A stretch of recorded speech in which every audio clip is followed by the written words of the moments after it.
আমাদেরকে ডান্ডা বেরি পরানো হলো, হাত করা পরানো হলো। পরানো হয়েছে নাকি হয় নাই? কথা বলে না, পরানো হয়েছে নাকি হয় নাই?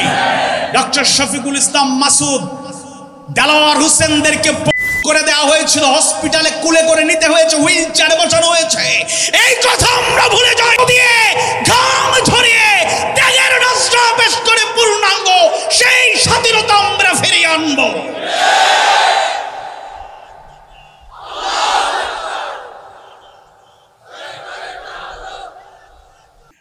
উপস্থিত উস্তাদতুল্য উলামায়ে কেরাম, পিতৃতুল্য সম্মানিত মুরব্বী বৃন্দ, সন্তানতুল্য স্নেহাস্পদ শিশু কিশোর বৃন্দ, আমাদের আশা ভরসার প্রতিচ্ছবি, দেশ এবং জাতির ভবিষ্যৎ কর্ণধার, ফিউচার লিডার, তরুণ যুবক ছাত্র ভাইয়েরা, সাংবাদিক বন্ধুগণ, মিডিয়া ব্যক্তিত্বগণ, প্রশাসনের বিভিন্ন পর্যায়ের দায়িত্বশীল ব্যক্তিবর্গ, সম্মানিত ব্যবসায়ী বৃন্দ, শ্রমজীবী মেহনতি মানুষ বৃন্দ, পর্দার আড়ালে খাদিজা রাদিয়াল্লাহু আনহা, ফাতিমা রাদিয়াল্লাহু আনহা, আয়েশা সিদ্দিকা রাদিয়াল্লাহু আনহার উত্তরাধিকারী মুমিনা মা এবং বোনেরা, মাইকের আওয়াজ যতদূর যাচ্ছে সাউন্ড সিস্টেমের মাধ্যমে দূর দূরান্ত থেকে যারা শুনছেন, মঞ্চে, প্যান্ডেলে, রাস্তাঘাটে দাঁড়িয়ে বসে যার যার জায়গা থেকে যারা শুনছেন, এবং সোশ্যাল মিডিয়ার মাধ্যমে যারা শুনছেন, শুনবেন, দেখছেন, দেখবেন, মুমিন মুমিনা সবার প্রতি আন্তরিক কৃতজ্ঞতা, শুকরান, জাযাকুমুল্লাহ খায়রান।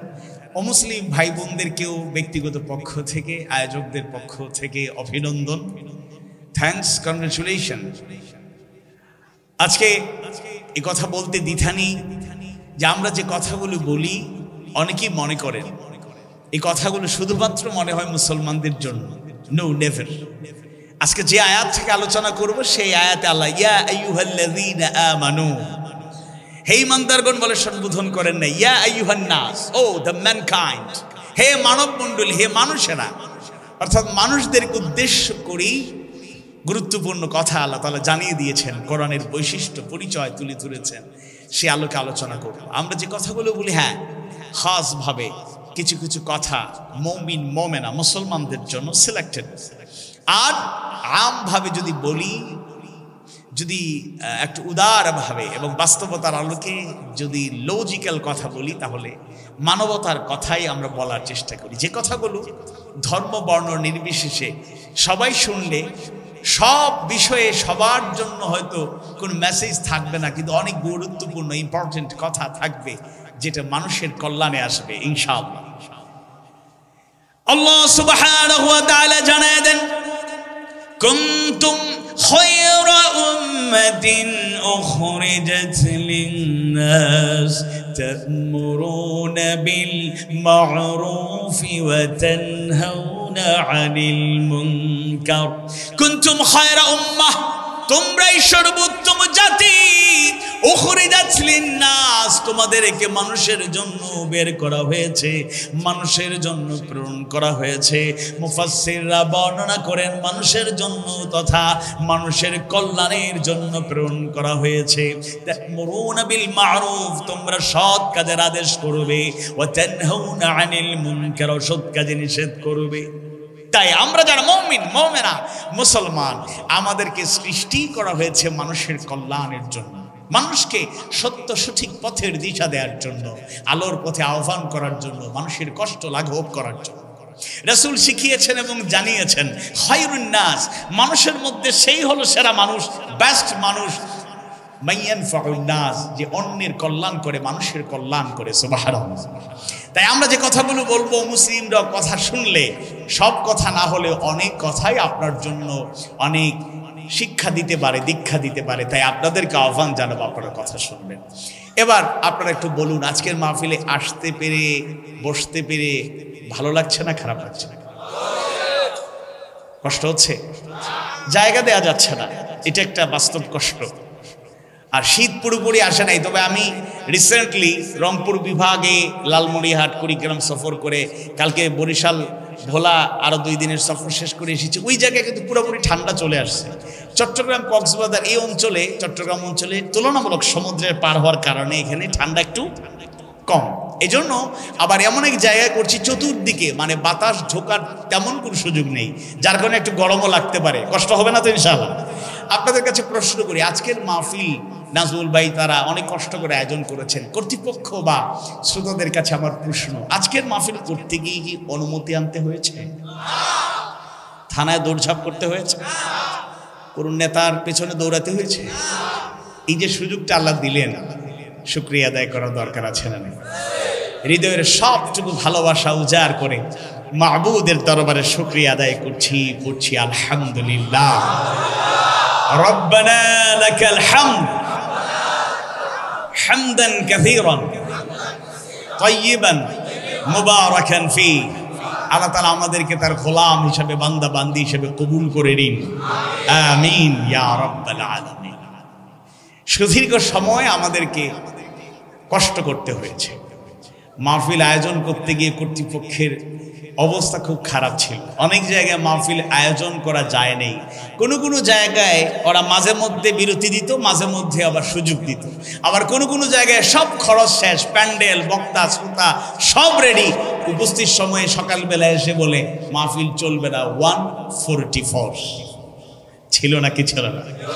যারা 144 ধারার প্রয়োগ করতো কোরআনের মাহফিলে, আল্লাহ তাআলা তাদের উপর সে আইন এখন প্রয়োগ করে দিয়েছে। পালাতে গিয়ে সবাই ঠিকঠাক মতো পালাতেও পারে নাই। সিলেট অঞ্চল দিয়ে কিছু পালাইছে, এ কথা সত্য, এখনো পালানোর চেষ্টা করছে। আর আপনাদের এদিকে তো ঝাঁপ দিলে সমুদ্র ছাড়া আর কিছু না। যারা এত দাম্ভিকতা দেখালো, কোরআনের মাহফিলে এত ডিস্টার্ব করলো, আল্লাহর খাস মেহেরবানিতে তাদেরকে আল্লাহ তাআলা বিশ্রামের সুযোগ করে দিয়েছেন। আশা করি এরা মাথা চারা দিয়ে আর উঠতে পারবে না ইনশাআল্লাহ।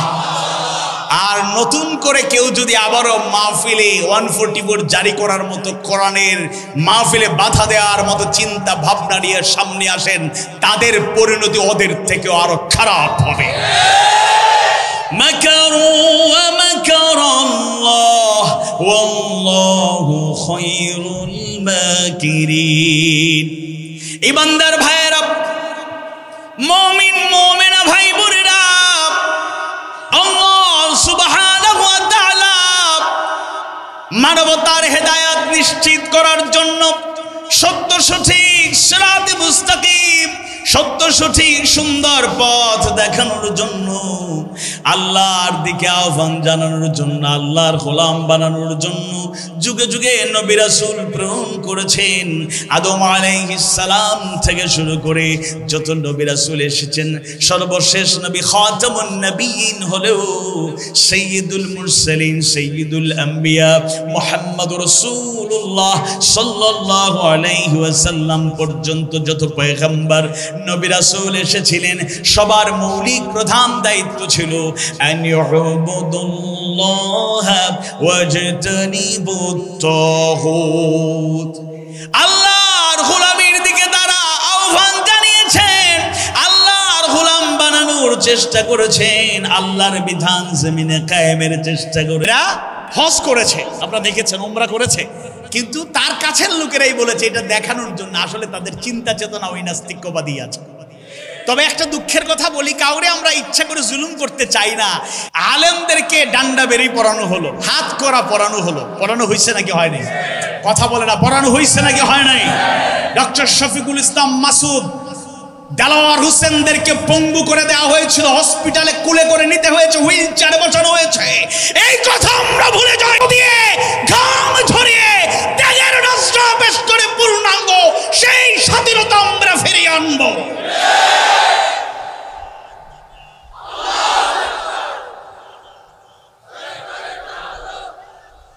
মুসলিম 2-4 জনের সাথে কথা বললাম, একটা খোঁজ খবর নিলাম, বাইরে থেকে যা শুনেছি তা সত্য কিনা।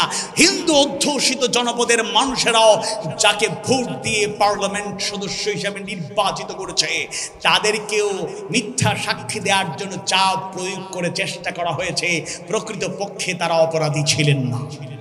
যেই গালিটাকে রাজনৈতিক সবচেয়ে বড় অস্ত্র হিসাবে ব্যবহার করা হয়েছে, এবার ঢাকা বিশ্ববিদ্যালয় থেকে শুরু করে প্রতিটি ইউনিভার্সিটির রাজপথে আন্দোলনের সময়, আন্দোলনের পরেও প্রধান স্লোগান ছিল তুমি কে আমি কে, রাজাকার রাজাকার। অথচ এটা দিয়ে ঘায়েল করা হয়েছে।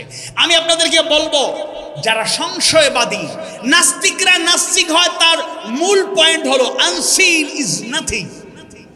তারা কি বলে? আনসিন ইজ নাথিং, যা দেখা যায় না কিছু না, আল্লাহকে দেখি নাই কেমনে বিশ্বাস করব বলেন নাউযুবিল্লাহ। আর আল্লাহ তাআলা হেদায়েত পাবে কারা? কোরআনে বলেছেন সূরাতুল বাকারার শুরুতে হুদাল লিল মুত্তাকিন, মুত্তাকি হবে যারা, হেদায়েত পাবে তারা। মুত্তাকিদের এক নাম্বার কোয়ালিটি হলো আল্লাযীনা ইউমিনুনা বিল গায়ব, যারা অদৃশ্যের প্রতি ঈমান আনে। আল্লাহর প্রতি আমাদের সেই ঈমান আছে না নাই? আমরা দেখি নাই, কিন্তু আল্লাহর রহমত, করুণা, সাহায্য আমরা পাই না কি পাই না? আওয়াজ বাড়িয়ে বলুন, পাই না কি পাই না? 15.5 বছর কিংবা 18 বছরে শাহাদাতের পর শাহাদাত, পঙ্গুত্বের পর পঙ্গুত্ব, কারাগারের পর কারাগার, আন্দোলন সাকসেসফুল হয় নাই। ছাত্র জনতা নেমে গেল। আব্রাহার বাহিনীর কথা মনে পড়ে যায়। আব্রাহা দাম্ভিক উচ্চারণে বলেছিল, কাবা ঘরকে ধ্বংস করব, কে আছো রক্ষা করবে, আসো।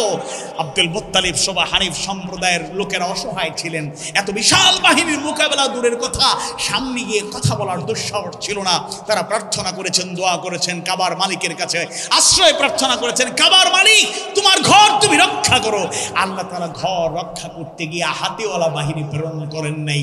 ওয়া আরসালা আলাইহিম তায়রান আবাবিল, ঝাঁকে ঝাঁকে ছোট ছোট পাখি প্রেরণ করলেন।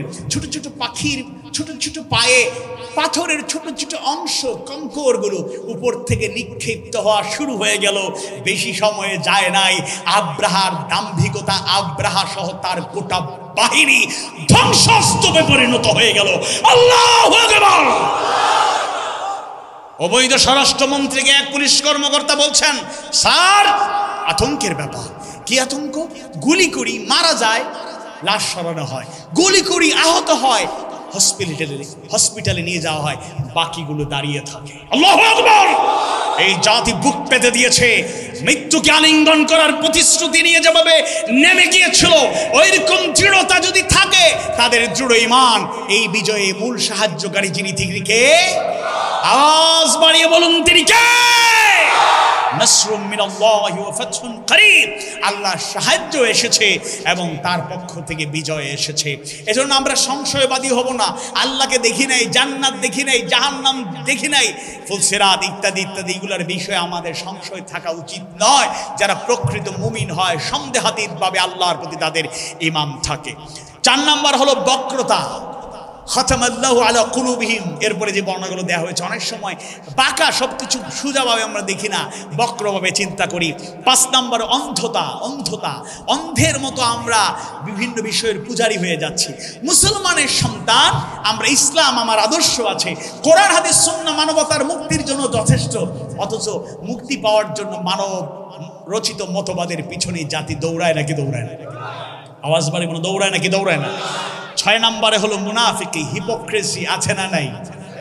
আল্লাহ তাআলা দ্বিতীয় সূরা, সর্ববৃহৎ সূরা সূরাতুল বাকারার 8 নম্বর আয়াত কারিমায় কিছু মানুষের পরিচয় জানিয়ে দেন।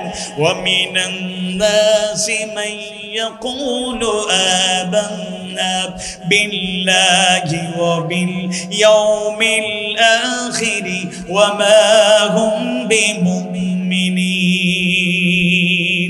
আর মানুষের মধ্যে কিছু লোক আছে যারা বলে আল্লাহর প্রতি ঈমান এনেছি, আখিরাতের দিনের প্রতি ঈমান আছে, আর আল্লাহ বলেন এরা মুমিন নয়। বলেন নাউযুবিল্লাহ। এরা কারা? সকল মুফাসসির একমত, এরা হলো মুনাফিক। মুসলমান নামধারী মুনাফিক এই সমাজে আছে না নাই? আছে। আল্লামা ইবনে কাসির রাহিমাহুল্লাহ আরেকটু বাড়িয়ে বললেন, শুধু 8 নম্বর আয়াত নয়, এরপরে 15টি আয়াত মূলত আল্লাহ তাআলা মুনাফিকদের উদ্দেশ্যে নাযিল করেছেন। এরা দেখতে পুরোপুরি মুমিনের মতোই, দেখতে এরা মুসলমানের মতোই, এদের চেহারা সুরত অনেক কিছু আল্লাহওয়ালা ওলি আল্লাহর মতো, কিন্তু যদি ভালো করে নিরপেক্ষভাবে বিশ্লেষণ করেন তাহলে প্রমাণিত হবে এরা টাটকা মুনাফিক। শুধু অন্যভাবে বিশ্লেষণ করলে চলবে না, আমাদের মধ্যেও মুনাফিকি ঢুকে যায়। আমি যেমন 4টা বৈশিষ্ট্যের কথা বলতে, রাসূল শিখিয়েছেন, জানিয়ে দিয়েছেন, আয়াতুল মুনাফিক সালাসুন, মুনাফিকের আলামত 3টি। এক নাম্বার ইদা হাদ্দাসা কাযাবা, যখন কথা বলে মিথ্যা বলে। ওয়া ইদা ওয়াদা আখলাফা, যখন ওয়াদা করে খেলাফ করে। ওয়া ইদা তুমিনা খানা, আর যখন আমানত রাখা হয় খেয়ানত করে। বলেন নাউযুবিল্লাহ।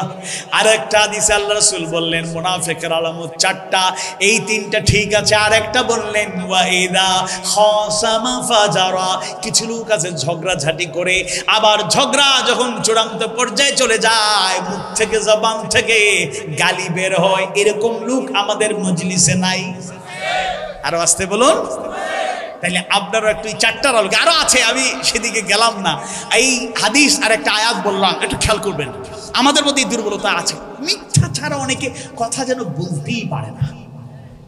আমাদের সিলেট অঞ্চলের এক ভদ্রলোক একেবারে প্রবীণ পার্লামেন্টারিয়ান ছিলেন। তার একটা থিওরি ছিল যে একটা মিথ্যাকে 100 বার ভালো করে বলে দাও তাহলে এটা সত্য হয়ে যাবে। নাউযুবিল্লাহ বলেন। মিথ্যা একটা শিল্পে পরিণত করেছিল ওরা। ওরা কারা? যারা পালিয়েছে ওরা। এরা মিথ্যাকে একটা আর্ট হিসাবে, শামীম ভাই চিনেন তো আপনারা? এই বন্দর টিলা শামীম ভাই না, চট্টগ্রামের শামীম ভাই না, নারায়ণগঞ্জের শামীম ভাই।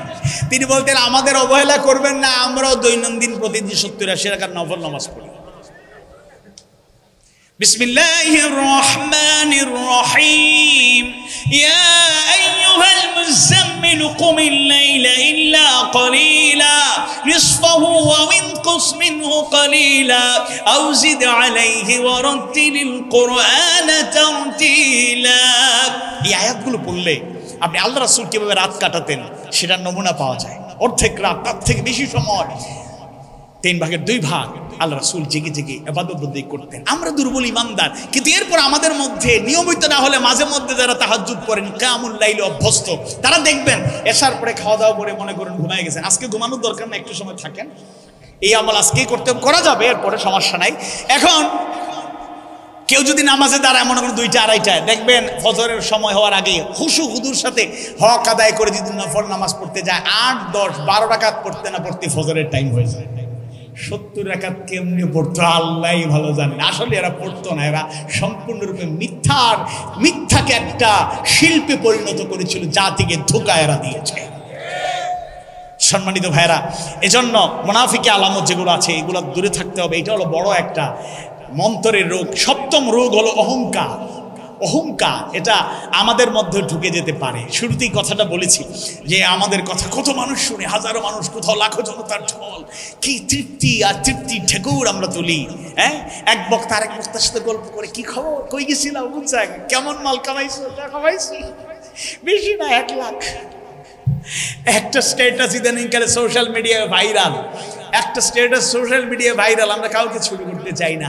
দৈনিক 2টা প্রোগ্রাম, 70, 1,40,000 মাসিক হিসাব, পাবলিক ক্যালকুলেশন এত ভালো করতে পারে, ম্যাথমেটিক্সে জাতি খুব ভালো। কয় মাসিক ইনকাম 42 লাখ। এরকম আছে না নাই? আরো বেশিও আছে। যাই হোক, তো এরকম একটা পর্যায়ে গেলে অ্যাটিটিউডটা হয় এমন, মাইন্ড করবেন না, আমরা অনেক সময় চাপের কারণে মুসাফা মুআনাকা করতে চাই না, কিন্তু ন্যাচারালি আমরা এগুলোতে অভ্যস্ত। কেউ কেউ আছে হাত দিতে চায় না, হাত গুটায় রাখে, সরায় রাখে, আছে না? এখন শ্রমজীবী মানুষের সাথে হাত মিলাতে গেলে কায়ে কারো হাতে ময়লাও থাকতে পারে। এই জননেতাদের মতো স্টাইল, এরা নির্বাচন আসলে কলা গাছের সাথে গুলোগুলি করে, আর নির্বাচন চলে গেলে শুধু টেলিভিশন স্ক্রিনে দেখা যায়, বাস্তবে তাদের দর্শন পাওয়ার সুযোগ পাওয়া যায় না। তো এই কৃত্রিমতা দিয়ে কখনোই হবে না। যে কোনো ক্ষেত্রের মানুষের ইলমের বড়াই, ইলমের অহংকার। কিছু কিছু আলেম আছেন বক্তাদেরকে মানে কোনো হিসাবেই ধরেন না। এরা কিসের, এরা কি জানে, ইলম কি জানে, এবারত করতে পারবে, হাদিস কয়টা জানে, কি আয়াত জানে, মানে ইলমের ঠেলায় স্কলার। উনি যে কখন যে অহংকারের নেশায় ওনারে পাইছে, উনি নিজেও টের পায়। প্রকৃত আল্লাহওয়ালা যারা, প্রকৃত আলেম যারা, প্রকৃত মুফাসসির যারা, প্রকৃত ওয়াইজ যারা, প্রকৃত দাঈ আল্লাহ যারা, প্রকৃত বক্তা যারা, প্রকৃত ইমাম যারা, প্রকৃত খতিব যারা, প্রকৃত মুআল্লিম যারা, প্রকৃত মুসলমান যারা, এরা বিনয়ী হয়, অহংকারী হতে পারে। কথা বলেন, অহংকারী হতে পারে। আবার সিলেট অঞ্চলে এক পীরপন্থী লোক 7 জানুয়ারির পরে 11 জানুয়ারি এক বক্তৃতা দিয়েছিলাম। ওনার ভক্তরা, অন্ধ ভক্তরা, আমি কথা ওনাকে গালি দেই নাই, সম্মান দিয়ে বলছিলাম, যারা জালেমদের দোসর হয়ে তাদেরকে সাপোর্ট করলেন, একদিন তাদেরকে জনতার আদালতে জবাবদিহিতার কাঠগড়ায় দাঁড়াতে হয়। আমার উপরে খ্যাপা। তো তারা আমাকে দুইটা উপাধি দিয়েছে। কেউ বলে আপনার সব ঠিক আছে, অহংকার দূর করেন। তা আমি তওবা করি, আল্লাহর কাছে সাহায্য চাই, আল্লাহ আসলেই যদি ঢুকে যায় আল্লাহ তুমি মাফ করো। আর বলে হিংসা, আল্লাহ হিংসা আছে কিনা জানি না, তুমি হিংসা দূর করে দাও। বলে না, কিন্তু বলে মূলত ওই কারণে, ওই যে তাদের, যদিও 7 মাস পরে সেটা প্রমাণিত হয়েছে, উনাকে এখন পর্যন্ত কোথাও চেহারা দেখা যায় নাই। যদ্দূর আলামত পাইছি সিলেটের বর্ডারে লোক বেশি পালাচ্ছে, উনিও নাকি উনার নানার বাড়ি এলাকায় মনে হয় বসবাসে আছে। যাই হোক, এজন্য এটাও তো মনের রোগ।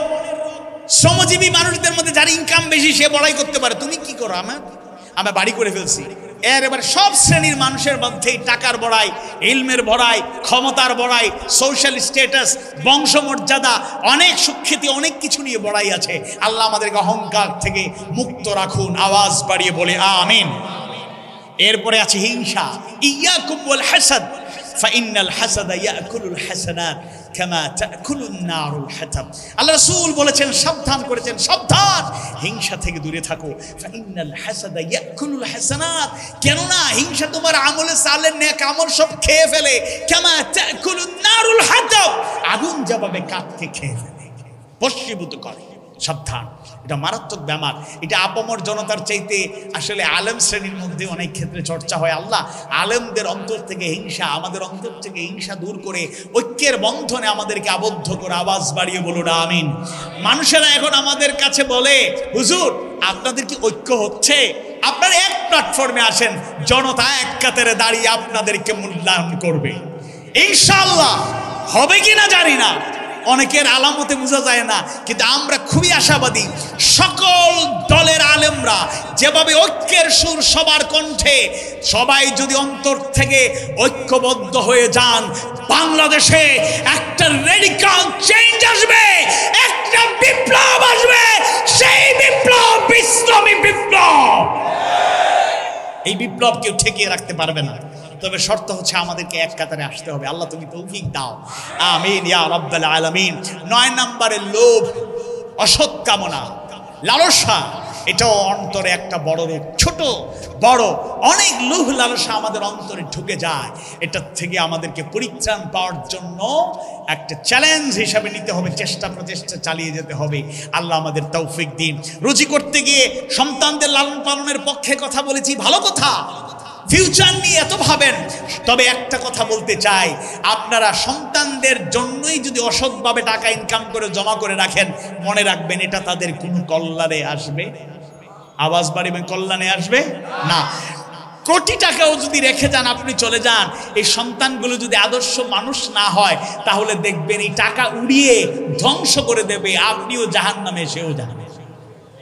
এজন্য রাসূলের সাজেশন, প্রেসক্রিপশন, নির্দেশনা, আখরিমু আওলাদাকুম ওয়া আহসিনু আদাবাহুম, তোমরা সন্তানদেরকে বেশি বেশি মহব্বত করো, সম্মান করো, আর ওয়া আহসিনু আদাবাহুম, উত্তম তালিম তারবিয়াত দাও। কোরআন শিখাও, ইসলাম শিখাও, নামাজি বানাও, রোজাদার বানাও, হজকারী বানাও, যাকাত দাতা বানাও, সত্যবাদী বানাও, আমানতদার বানাও, ওয়াদা রক্ষাকারী বানাও। অশ্লীল ভাষী নয়, সত্য সুন্দর কথা বলার সেই ট্রেনিং তাদেরকে দাও। কাউলান কারীমা, কাউলান মারুফা, কাউলান লাইয়িনা, কাউলান সাদীদা, এরকম পরিভাষা যেন আমরা ভাষার ক্ষেত্রে ব্যবহার করতে পারি। আল্লাহ কবুল করুন, বলুন আমিন। এরপরে আছে গাফলতি। গাফলতি, অলসতা। অনেক মুরব্বী বয়স 85, কিন্তু তাদের পরিশ্রম প্রিয়তা দেখে মনে হয় 25-30 বছরের টকবকে যুবক। আর 25-30 বছরের অনেক যুবকের অলসতার ঘুম দেখা মনে হয় তার চাইতে বৃদ্ধ এই জনপদে আর কেউ নাই। আর একটু আসতে বলেন তো, আওয়াজ বাড়ি বলেন তো, ঠিক কিনা? ঠিক। তাইলে এক মুরব্বী বলেছেন যে আমাকে আপনারা দাড়ি পাকনা দেখে, চুল সাদা দেখে আপনারা বুড়ো বলবেন না। ডাক্তার শফিকুর রহমান হাফিজাহুল্লাহ তাআলা, এটা বলবেন না, আমাকে যুবকের কাতারে রাখবেন। আমি মানসিকভাবে যুবকদের মতো থাকতে চাই, আর যুবকদেরকে আমরা সেভাবে দেখতে চাই। বয়স কম কিন্তু অলসতা, গাফলতি যেন না পায়। আজকে যারাই নামাজ, আমরা বিশেষ করে ফজরের নামাজটা পড়তে পারি না, অন্যতম কারণ গাফলতি, অলসতা। শীতের রাত তো ভাই লম্বা, দেখবেন আজানের আগে তাহাজ্জুদের সময় এমনি ঘুম ভাঙে, আবার ঘুমাই, প্রস্রাবে দলে প্রস্রাব করে, ফজরে আজান হয়েছে একটু ঘুমাই, একটু ঘুমাই, এরকম করে গাফলতি করে নামাজ কাজা হয়। ঘুমাইয়া কাজা করেছি ফজর, তখনও জাগিনি যখন জোহর, খেলার খেলায় কেটেছে আসর, মাগরিবে ওই শুনিয়া যান, জামাতে শামিল হৌরে এর সাথে এখনো জামাতে আছে স্থান। আসুন ইসলামের দিকে, সৌন্দর্যের দিকে গাফলতি ছেড়ে ফেলুন। এরপরে 11 নম্বর দুর্বলতা, মনের রোগ হলো ভীরুতা। ভীরুতা, কঠিন সময়ে কোথাও যদি একটু কথা বলতাম, লোকেরা সাথে সাথে স্লিপ, হুজুর হুজুর বলবেন না। আমি স্লিপ পাওয়ার পরে বললাম, যুদ্ধ বিগ্রহ নয়। কেউ আছে যে শুনলেই থরথর করে কাঁপতে থাকে, আর কেউ আছে আবার অ্যাগ্রেসিভ, যে শুনলেই ইসলাম কায়েম করতে চায়। আছে না নাই? কথা বলেন, আছে না নাই?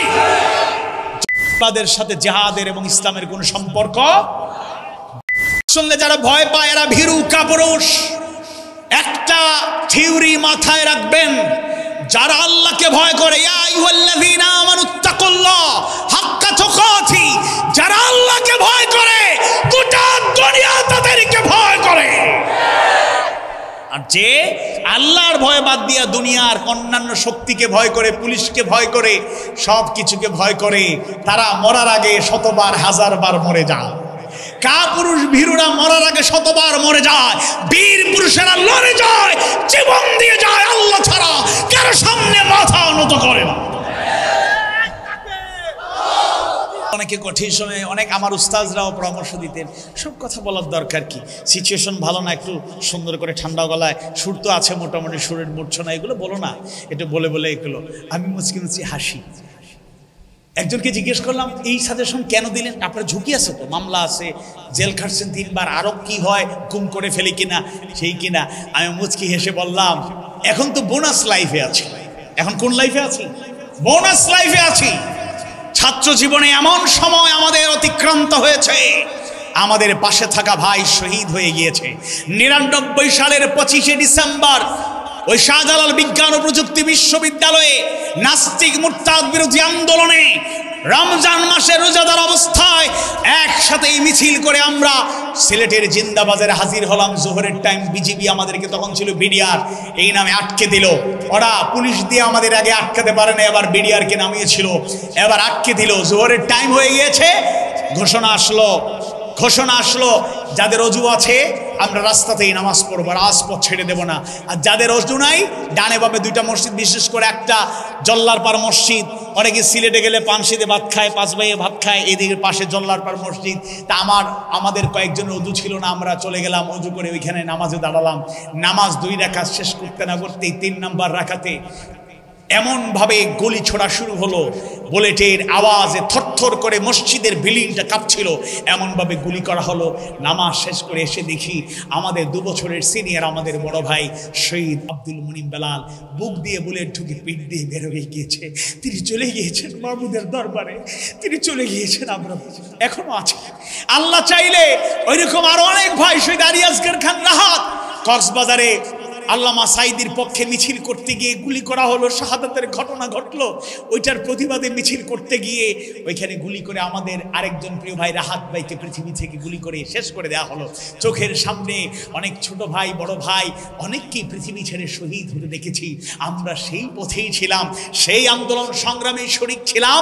আল্লাহ এখনো বাঁচিয়ে রাখছেন, এটা বোনাস লাইফ। আমরা চাইলে অনেক আগে আল্লাহর কাছে হাজির হতে পারতাম। যারা মৃত্যুকে আলিঙ্গন করার জন্য প্রস্তুত থাকে, প্রকৃত মুমিন এরা মৃত্যুকে পারোয়া করে ঈমান বিক্রি করে দেয় না। ভীরুতাকে জয় করতে হবে, ভয়কে জয় করে পথ চলতে হবে। খুব আরামে আয়েসে চললে চলবে না, সামনে আরো চ্যালেঞ্জ আছে। আল্লাহ না করুক, আল্লাহ না করুক, আল্লাহ না করুক, আরো চ্যালেঞ্জ সামনে আসতে পারে। ভীরুতাকে জয় করে সাহস আর হিম্মত দিয়ে তাওয়াক্কালতু আলাল্লাহ, রাসূলের আদর্শ অনিশ্চিতকে অবলম্বন করে বান্দারা এগিয়ে যাবে। পৃথিবীর কোন শক্তিকে পরোয়া করে কখনো ঈমানের পথ থেকে সরে যাবে না। এরপরে 12 নম্বর হচ্ছে দুশ্চিন্তা। এটাও একটা বড় একটা রূপ। সবকিছুতে দুশ্চিন্তা, টেনশন, ব্রেইন স্ট্রোক হয়, হার্ট স্ট্রোক হয়। আল্লাহ হেফাজত করুন, নিজেরও হবে কিনা জানি না, আল্লাহ হেফাজতে রাখুন। আমরা যেন টেনশন থেকে, ডিপ্রেশন থেকে দূরে থাকতে পারি। এজন্য মানসিক সান্ত্বনার জন্য কোরআনের কাছে আসতে হবে, কোরআনের সাথে সম্পর্ক করুন। আল্লাহ সাহায্য পাওয়ার জন্য আগেই বলেছি সবর এবং সালাত দুইটা গুণে আমাদেরকে গুণান্বিত হতে হবে। 13 নম্বর এবং সর্বশেষ পয়েন্ট, শিফাউল লিমা ফিস সুদূর, অন্তরের শিফা হিসেবে কোরআন শেষ হলো দুশ্চিন্তার সাথে একটা পয়েন্ট যুক্ত, হতাশা, ফ্রাস্ট্রেশন, ডিপ্রেশন। আমরা সে হতাশা নিরাশা হয়ে যাই। আজকে যত আত্মহত্যার ঘটনা ঘটে, আত্মহত্যা হালাল না হারাম? আওয়াজ বাড়ি বলো, হালাল না হারাম?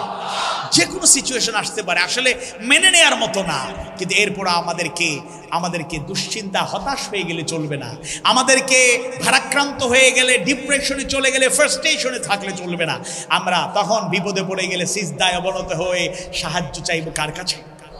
মা বোনেরা যারা শুনছেন, আপনাদের উল্লেখ করে আলাদা কথা বলি নাই, কথার মধ্যে আপনাদের কথাও আছে, সবার জন্যই আছে। স্পেশালি কেউ ইন্তেকাল করলে দেখবেন অনেক বাড়িতে গিয়ে লজ্জা লাগে, আমরা ঢুকতে চাই না, দূরে দূরে থাকি। কেন? আমাদের দেশের একটা কালচার আছে, এটা হলো কেউ মারা গেলে মহিলারা কান্দে সুরে সুরে, বিলাপ বিলাপ, এমন সুরে সুরে বলে, অমুকের বাবা চলে গেলা, আমারে বইলা গেলা না, সন্তানগুলো কেমনে চালামু কইয়া গেল না, এরকম বলে না, একবারে সুর দিয়া দিয়া। আছে না নাই? কথা বলেন, আছে না নাই? আমাদের পরিবারগুলোতেই আছে না নাই? আমার পরিবার, আত্মীয় স্বজন থেকে শুরু করে, আছে না নাই? আল্লাহ রাসূলকে দিয়েছেন। কান্না তো ভাই, হাসবেন কম, কাঁদবেন বেশি, এটাই তো সুন্নাত, এটাই তো সৌন্দর্য। আল্লাহ রাসূলকে দিয়েছেন, কিন্তু হাউমাউ করে বিলাপ করা এটা নিষেধ করা হয়েছে, আল্লাহ রাসূল নিষেধ করেছেন। এজন্য আপনারা এরকম হতাশ হয়ে, নিরাশ হয়ে হাউমাউ করে চিৎকার করে কাঁদবেন না, নিজেকে সংযত রাখার চেষ্টা করবেন। আল্লাহ তৌফিক দিন, বলুন আমিন। এরপরে মুমিনদের জন্য দুইটা বৈশিষ্ট্য খাস ভাবে, ওয়াহুদান ওয়া রাহমাতুল লিল মুমিনিন।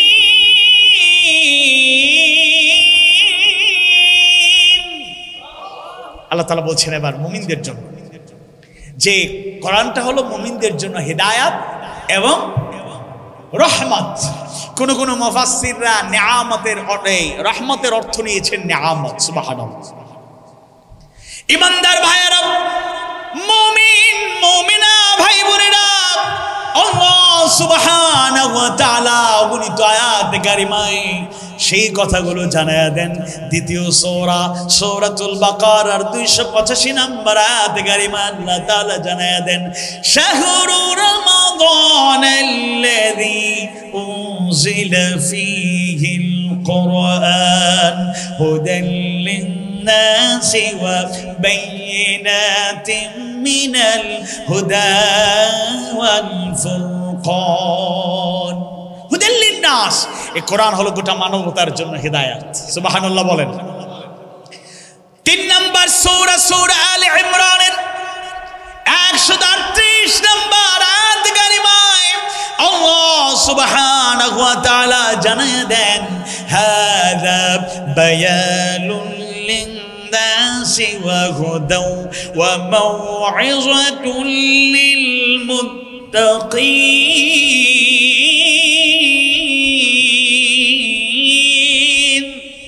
এটা মানুষের জন্য স্পষ্ট বর্ণনা, হিদায়াত এবং উপদেশ মুত্তাকিদের জন্য। এরকম অনেক বর্ণনা আছে, আল্লাহ সুবহানাহু ওয়া তাআলা বর্ণনা করেছেন। একসাথে দুইটাকে হিদায়াত এবং রহমত হিসাবে বর্ণনা পাওয়া যায়। যেমন গুরুত্বপূর্ণ সূরা 31তম সূরা লুকমানের 3 নম্বর আয়াতে কারিমা আল্লাহ বলেছেন, হুদাও ওয়া রাহমাতাল লিল মুহসিনিন।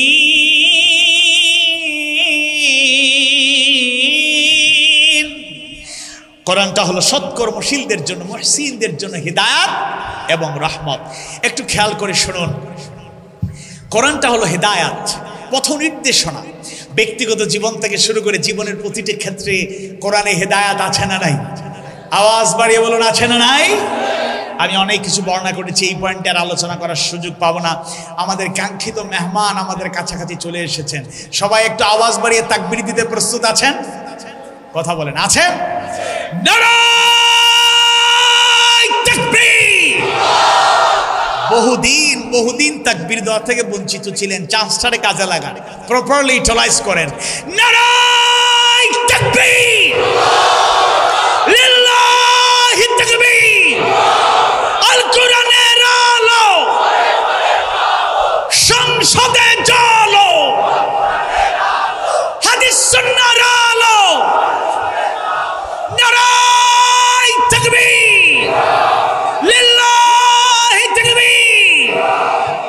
সবাই পড়ি আলহামদুলিল্লাহ।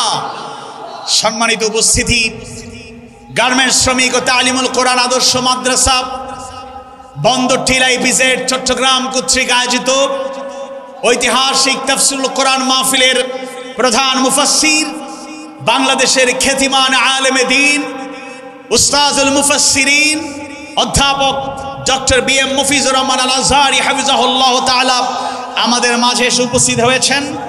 অত্যন্ত মূল্যবান আলোচনা পেশ করবেন। আমি আপনাদের সামনে কথা বাড়িয়ে আপনাদের কষ্ট দিতে চাই না।